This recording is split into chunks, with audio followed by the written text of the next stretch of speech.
Hello, chaps. It's time for our first turn of war.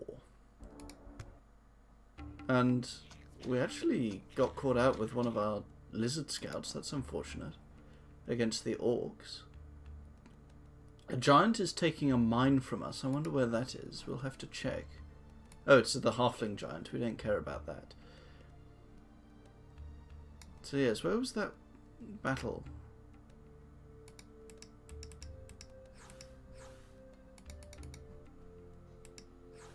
Can we reach there? We probably can't. We don't need to anyway, though. Oh, please tell me I have an elephant here. Why don't I have an elephant? I'm so incompetent, you guys. I'm so incompetent. I just don't have elephants. Not sure that it matters, though, because we can... We're just here to capture farms. We don't need all the rest of it. Beware orcs from across the bridge. So Mimo has actually conquered a lot. He didn't just conquer this from the elves. He conquered this too. Now, these two elephants are vital. Absolutely vital. And I think what we're going to do is we're going to move them there.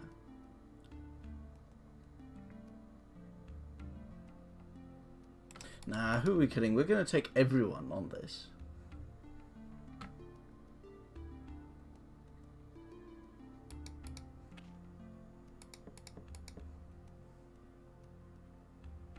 We're going to move the elephants there. We're going to put these guys... Okay, so Dark Elf Swordsmen are just really awful. They're by far the weakest troops we have here. So we're going to move the Dark Elf Swordsmen.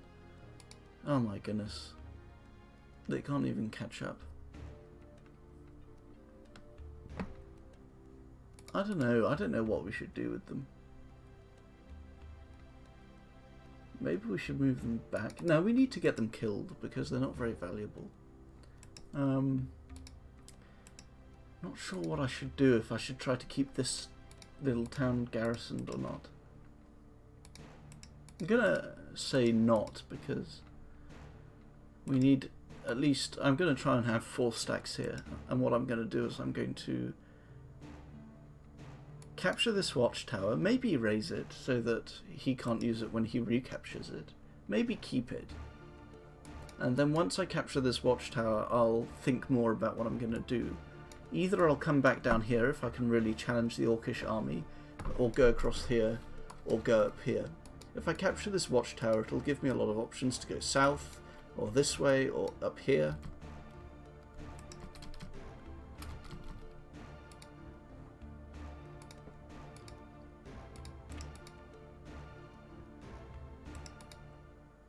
And what I need to be worried about now is just putting my stacks together properly.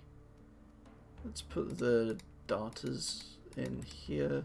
So when you have 4 stacks, which I'm going to have, or maybe more than that, you want you have 2 central hexes and then you have 2 outer hexes, and you want your strongest troops to be in the central hexes, because no matter what side the enemy attack from, the stronger troops are going to be involved in the consequent battle. And you want weaker troops on the outside, otherwise the enemy will be able to pick and choose which side looks weakest, instead of just saying, oh well, whichever way I attack, they'll just have some strong people there. And it looks like we kind of screwed this up, because we should have kept those Dark Elf Swordsmen, because I have 4 stacks, so there's some slots for them. They probably won't die though, because any forces the Orcs send against them next turn will be within range of a counter-attack by this army. Really, these elephants are the limiting force here. I think my move is to... Actually, I've done something unintentionally clever, which is I've moved them here. And I was talking about having options, which is always very important. One of the options I still have is going along this road and attacking here. This is a valuable city. It's 4 hexes. I can attack it. And very likely the Frostlings were at war with the goblins up here, and the orcs maybe, and very likely they're now moving back across this road.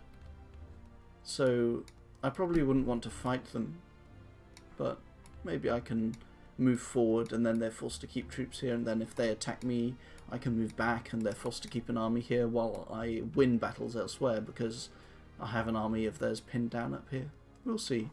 Another thing we want to see is, can we take advantage of this giant as it alone? Can we kill it? And the answer is that with only 6 archers, no, we cannot. Maybe some of our underground troops here can reach that in time though. So we'll find out later. For now though, we're going to switch over to the extreme west and see what's going to happen here. Looks like we're going to capture this town uncontested. That watchtower. Oh my god, that is irritating.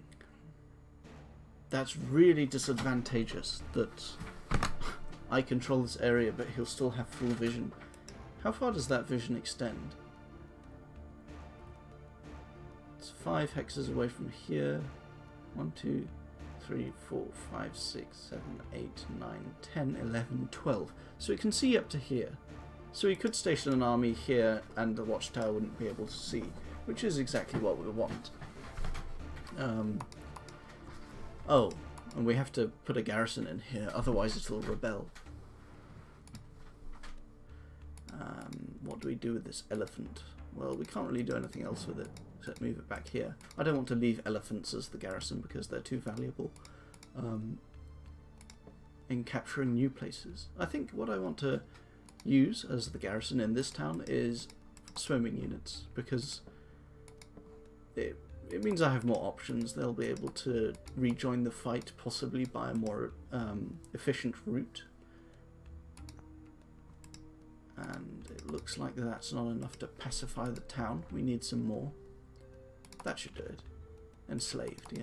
That's what we wanted.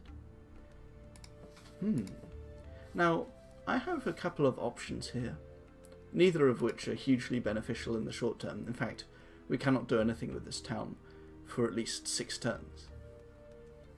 Or maybe 4 turns. So firstly, the first option is not migrating it. The benefit of that is we still get income, and we are a bit short on income. While the town is being migrated, which is a polite way of saying ethnically cleansed, you get no income from it.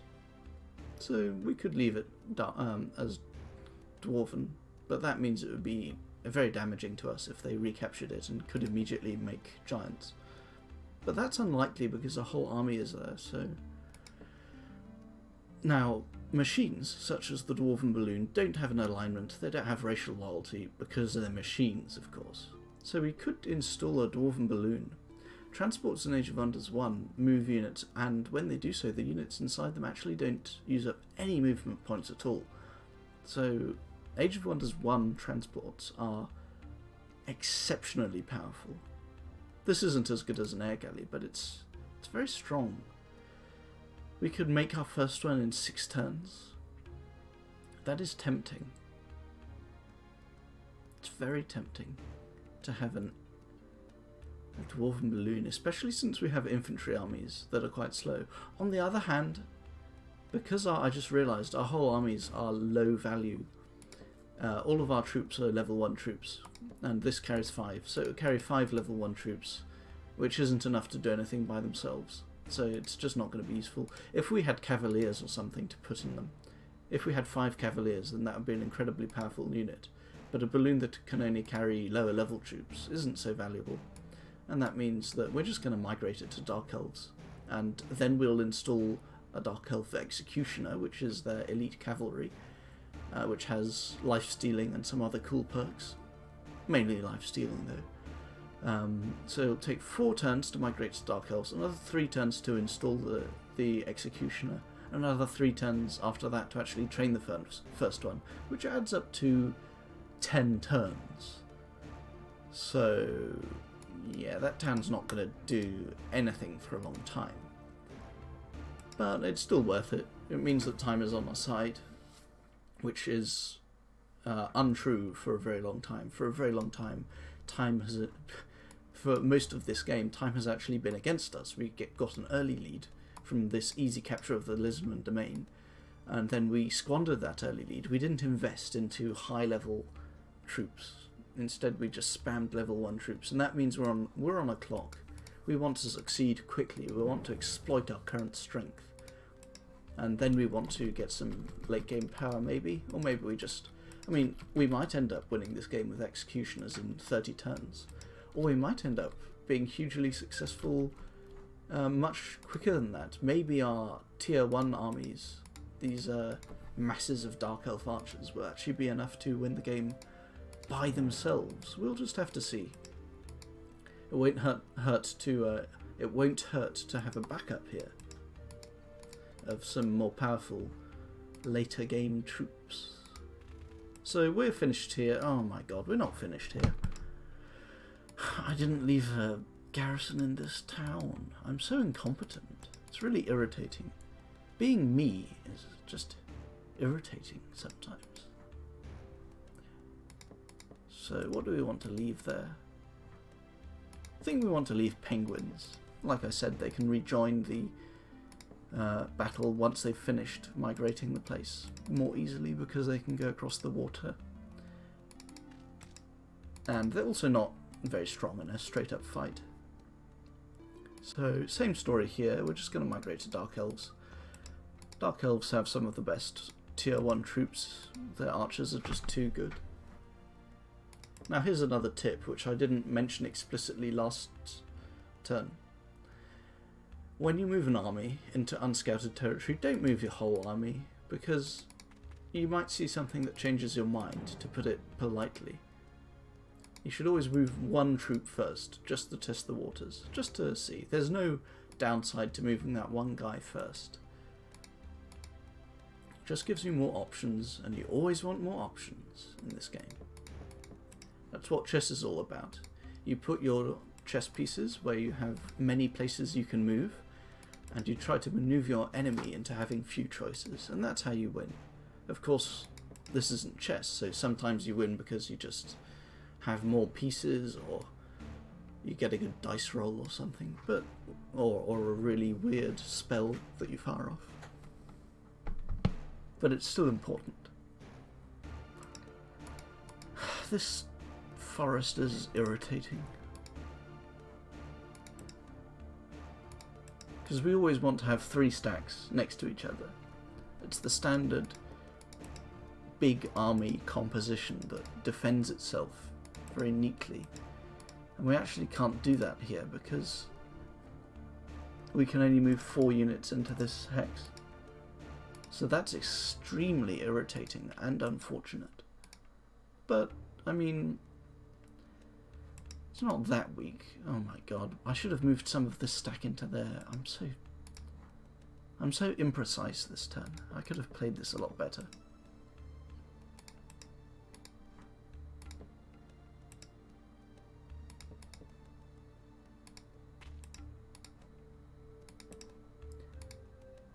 Why? What?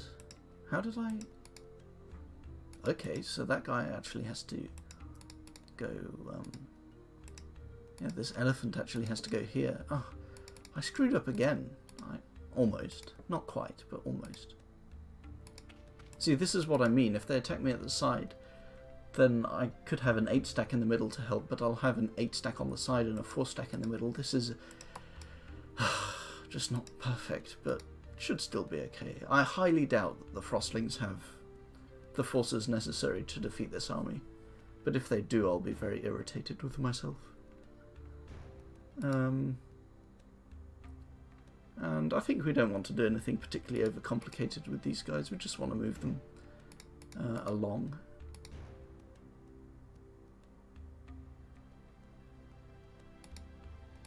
I don't think that changes anything moving them there, but we might as well. Just because. I don't know where I should put this guy. Maybe I should put him in the forests. Just to see if we can run into the Elven Ranger and find where he is. Now what would be really, really good here is if we can catch this little stack out. I mean, it might have a bigger stack behind it, but that's another thing. We'll deal with that when it happens, if it happens. How do we approach this in the most efficient way? Oh. Okay. It's a fight. But look at this. This stack up here is not available to defend this southern hex of the town. So we're going to do something which is a bit mean, a bit unfriendly, but it's too strong to not do it. We have to play to our strengths, which is we're going to attack this southern hex of this town, and this stack isn't going to join the battle because it's not close enough. We're going to kill these 5 troops by themselves, and once we do that, we're going to kill this stack as well. And fighting 2 battles against 2 separated forces instead of 1 battle against combined forces is obviously far more efficient. I feel like I'm slurring as if I'm drunk. I don't know what the deal with that is. Hopefully my words are still clear. It is 1:30 AM, so that might be part of it.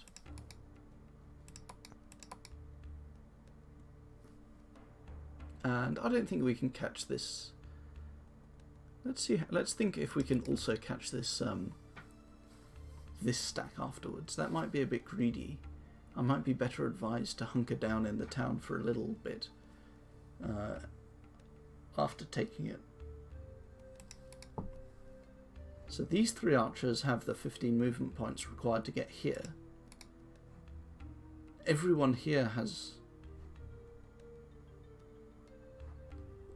These 6 people have the necessary movement points.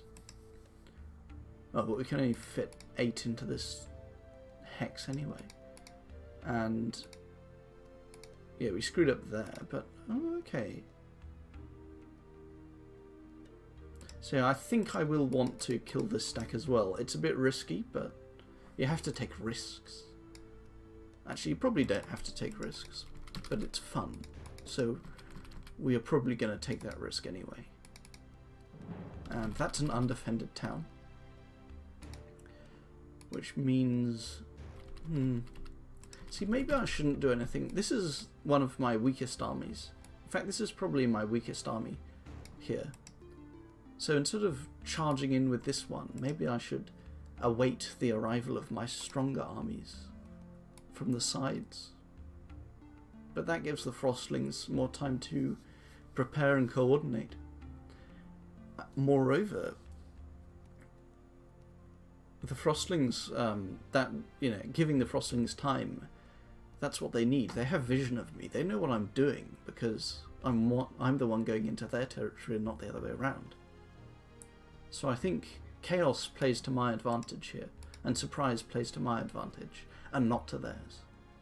So, by surprise, I mean going all the way and attacking this little stack here. It could be a disaster, but it could be a disaster for them. Anyway, that's enough talking. Let's get on with these battles. Come on, how many do we lose?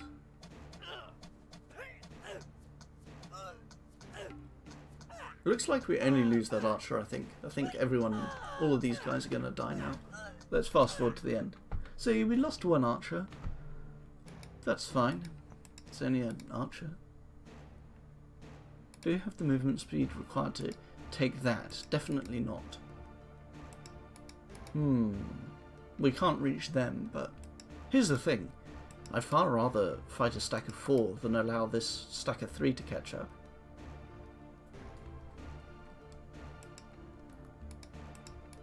Oh, and one thing we can do is we can... oh, we can't. Oh no, I just wasted the movement points of one of these stacks that can potentially reach there. Oh well. It's not too crippling. So these guys, under no circumstances, are they going to be able to reach that fight. So instead we're going to send them up here, because we know that we're going to use them here and then leave them in the garrison. Killing this stack is very much optional. It depends on how efficient we are defeating this lot.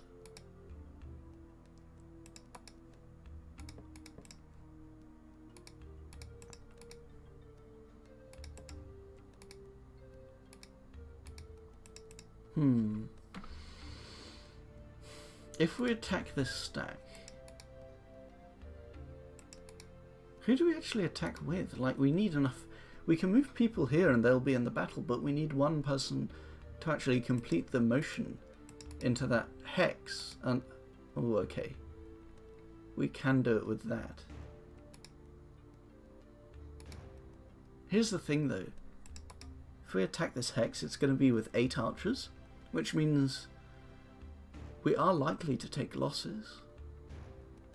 Like, a cavalryman is probably equivalent in strength to 2 archers.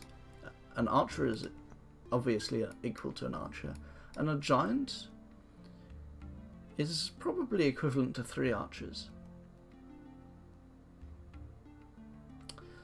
I just can't decide.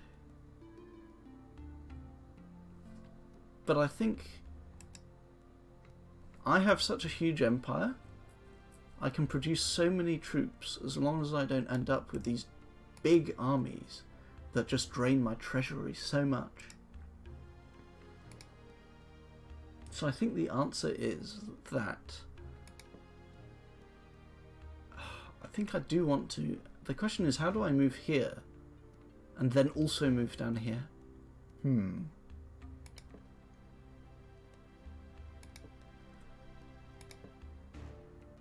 I'm going to leave those 2 behind. I'm going to leave this guy behind because he's injured, and this guy behind because he's the one with enough movement points to start the battle. And these guys, I'm going to move here. This is so awkward.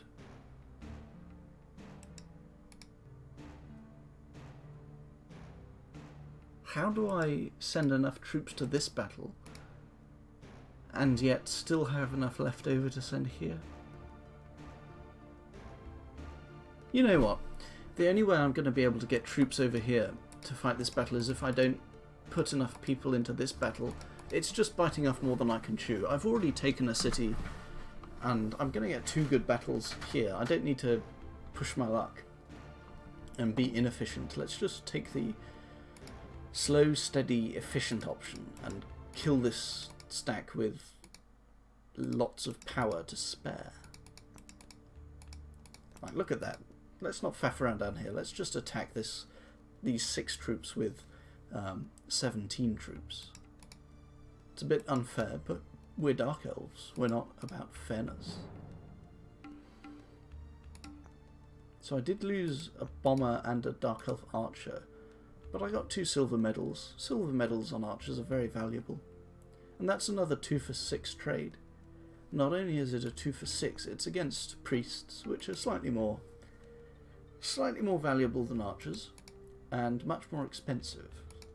So that is a Lizardman town with a garrison of 14 archers. That's a pretty strong fortification, if I say so myself. I only didn't expect this. We get a free Lizardman archer. This is left over from the Frostlings' rule, so they paid for that. I didn't pay anything for it. Yeah, they're going to be very upset when they see that. They really didn't do a good job of scouting into the caves. Here, I was hoping that the Halflings would send little weak armies against us, but it looks like the AI is not that stupid. It is pretty stupid, just not that stupid. Nothing more we can do here. The only question that remains down here is what do we do with this garrison? And I think the answer to that question is that for the time being we can actually leave them inside these walls.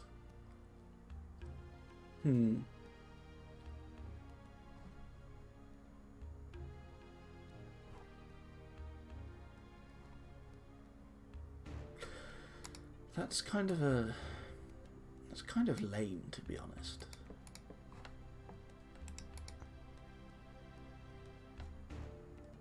Oh, that's good. This town says it's stable. So it's not actually going to revolt against us.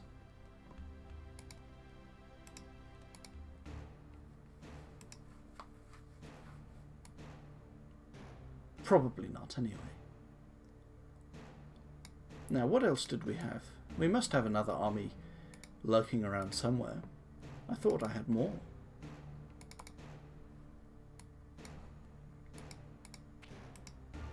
Well, this got interesting. That's an interesting thing to see. Some diggable earth. I wonder if that'll ever come to anything.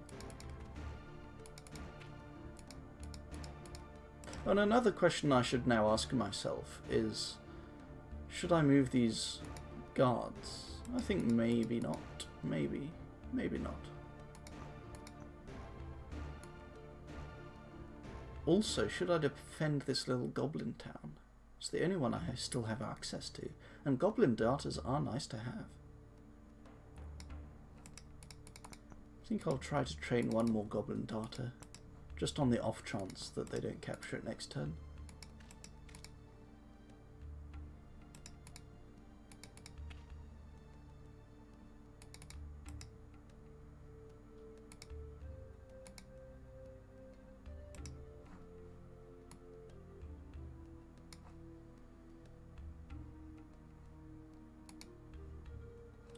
I'm sure there's nothing there. I'm not going to scout that. This lizardman archer could go somewhere.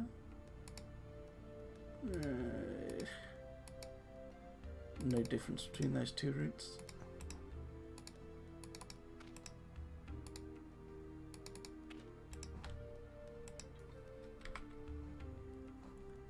I am very glad that elven rangers don't have wall climbing. That would make my job a lot harder right now.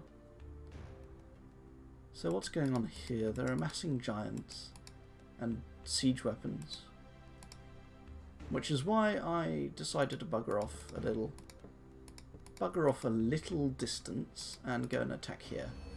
My hero, my leader, is the weakest thing in my arsenal right now.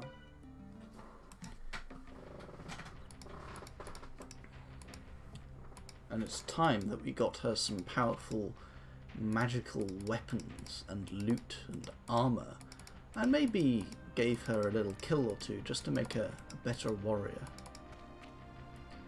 Also, I think this turn is kind of going on for a long time, this video. We did have some exciting things to show you, but I'm probably going to end the video and my turn after this particular battle.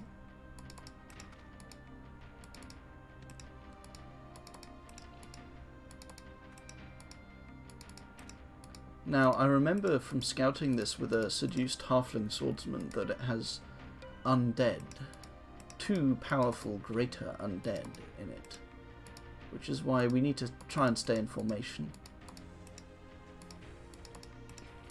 At some point, one of our archers is going to die, I'm sure of that, but ideally we want the swordsman to get in the way.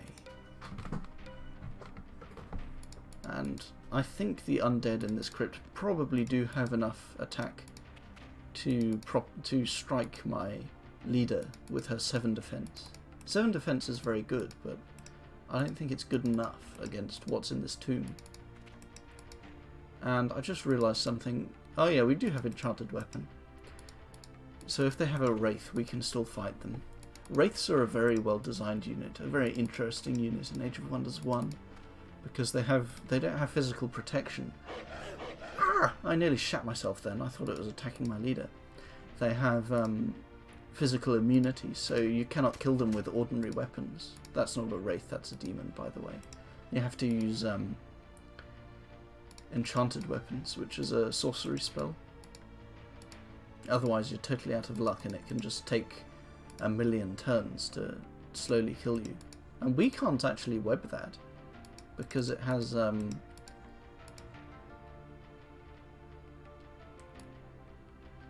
something. It has ignition. You can't You can't cast web on something that's on fire, like a demon. That makes a lot of sense. Hopefully the other enemy in this tomb doesn't turn up. Oh my god. See, this is the problem. Both of our archers died almost immediately, and now we have nothing to fight this except crappy swordsmen. This is terrible. We might have to run away from this. Oh, what? Oh, he can fly over the tombs. Yeah, this is a disaster. Can our leader fight this guy? It's pretty risky. Let's think about it. So we have better defense. It has a 40% chance to hit. And we have a 60% chance to hit. Is that right? Am I...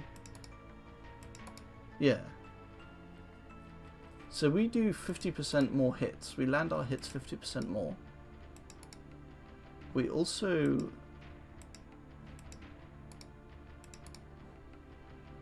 I really shouldn't even try this. Oh, and we have parry. That could be useful. And we have more remaining HP. I think what I'm going to do here is I'm going to try to get it to kill all my swordsmen first. Hopefully it'll lose a hit point or two doing that. And then once it does that... Oh my god, this is a disaster. I should have... Well, I just completely messed up, let's be honest. I failed to protect my archers. Completely failed. Now this happens. Oh my god, I need to run away. Thankfully, I can run away because I have haste. But I think the same is not true of our swordsmen. Oh my word.